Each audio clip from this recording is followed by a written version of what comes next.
தலைவர் ஐயா கி வீரமணி அவர்களே, மறுமலர்ச்சி திராவிட முன்னேற்ற கழகத்தின் தலைவர் அண்ணன் வைகோ அவர்களே, மார்க்சிஸ்ட் கம்யூனிஸ்ட் கட்சியின் மேனாள் தலைவர் தோழர் கே பாலகிருஷ்ணன் அவர்களே, தற்போதைய மார்க்சிஸ்ட் கம்யூனிஸ்ட் கட்சியின் தலைவர் தோழர் சண்முகம் அவர்களே, இந்திய கம்யூனிஸ்ட் கட்சியின் மாநில செயலாளர் தோழர் முத்தரசன் அவர்களே, விடுதலை சிறுத்தைகள் கட்சியின் தலைவர் நாடாளுமன்ற உறுப்பினர் அண்ணன் தொல் திருமாவளவன் அவர்களே, இந்திய யூனியன் முஸ்லீம் லீக்கின் தேசிய தலைவர் பேராசிரியர் ஐயா KM காதர் மொஹிதீன் அவர்களே, மனிதநேய மக்கள் கட்சியின் பொறுப்பாளர் சட்டமன்ற உறுப்பினர் திரு அப்துல் சமத் அவர்களே, கொங்கு நாட்டு மக்கள் தேசிய கட்சியின் தலைவர் அண்ணன் ER ஈஸ்வரன் அவர்களே, மக்கள் நீதி மையத்தின் ஊடக செயலாளர் திரு முரளி அப்பாஸ் அவர்களே, ஆதி தமிழர் பேரவையின் தலைவர் திரு அதியமான் அவர்களே,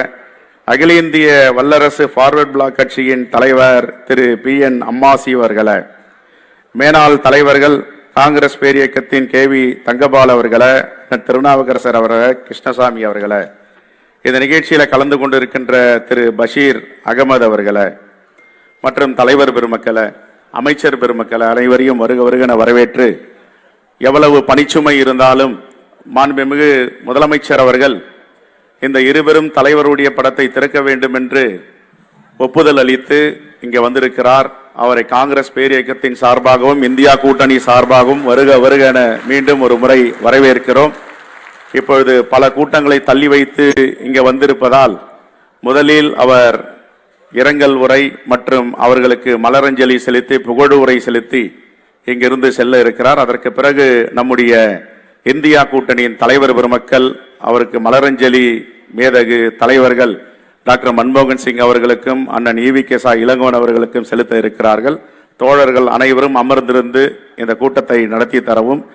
மேதகு மேனாள் பிரதமர் டாக்டர் மன்மோகன் சிங் அவர்கள் 10 ஆண்டுகள் பாரத பிரதமராக இருந்தார். ரிசர்வ் வங்கி ஆளுநர், நிதித்துறையில அவருடைய பங்களிப்பு என்பது மிகப்பெரிய பங்களிப்பு. இந்த தேசத்திற்கு கொடையாக பல திட்டங்களை கொண்டு வந்திருக்கிறார். உலக வங்கியில பொருளாதார நிபுணராக தலைசிறந்த நிபுணர் என்று சொல்லக்கூடிய அளவிற்கு இந்தியாவின் பெருமையை தலைநிமிர செய்தவர். 10 ஆண்டுகள் பாரத பிரதமராக இருக்கும் பொழுது பல திட்டங்களை தமிழ்நாட்டிற்கு முத்தமிழறிஞர் கலைஞர் கேட்டதையெல்லாம் வழங்கியவர். அப்படிப்பட்ட தலைவர் இன்று மறைந்திருக்கிறார். அவருக்குத்தான் இந்த புகழஞ்சலியை செலுத்த தலைவர் பெருமக்கள் இங்கே ஒன்று கூடியிருக்கிறார்கள். அதே போன்று தன்மான தலைவர் என்று அழைக்கப்படுகின்ற அண்ணன் EVK இளங்கோவன் அவர்கள் காங்கிரஸ் பேரியக்கத்துடைய வளர்ச்சியில பெரும் பங்கை ஆற்றியவர்.